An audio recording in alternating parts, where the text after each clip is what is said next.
Bila Malaysia menang emas di Sukan C Thailand 2025, ramai orang terus cakap benda sama.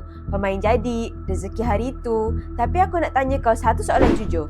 Kalau sistem hancur, emas lepas 34 tahun boleh datang ke?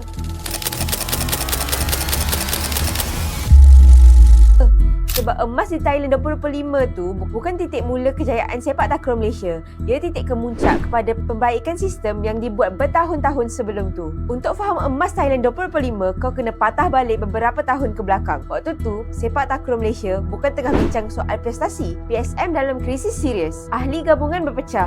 Pentadbiran kucak-kacir. Keyakinan atlet jatuh. Sampai satu tahap, pejabat pendaftar kerajaan sendiri pertimbangkan penawatan PSM. Dalam masa yang sama, hubungan dengan badan antarabangsa tegang. Malaysia makin terpinggir. Nama kita makin tenggelam dalam dunia sepak takraw. Kalau keadaan ini berterusan, jujur cakap, Malaysia bukan sahaja takkan menang emas di Thailand 2025, Malaysia mungkin tak lagi dihormati sebagai kuasa sepak takraw. Dan di sinilah peranan arkitek sebenar bermula. Bila Datuk Muhammad Sumali Redwan ambil alih PSM, langkah pertama beliau bukan kejar pingat. Beliau buat benda yang paling susah dan paling tak popular dalam politik sukan. Betulkan organisasi dulu. Ahli gabungannya keluar dipanggil balik. Ahli bersekutu yang tahu hati disatukan semula. Struktur pentadbiran diperkemas. Hala tuju jangka panjang diperjelaskan. Ini bukan kerja sehari dua. Ini kerja politik organisasi yang perlu kesabaran dan ketegasan. Bila organisasi mula stabil, barulah sistem prestasi boleh dibina. Latihan bukan lagi ikut rasa, tapi ikut sains, sukan dan data. Analisis lawan jadi budaya. Persediaan ikut kalender antarabangsa, bukan last minute. Kemudian datang keputusan paling berani. Dalam keadaan reputasi belum pulih sepenuhnya, Malaysia membida jadi tuan rumah Piala Dunia Sepak Takraw 2024 di Kuala Lumpur. Ini langkah high risk. Kalau gagal, habis terus nama Malaysia.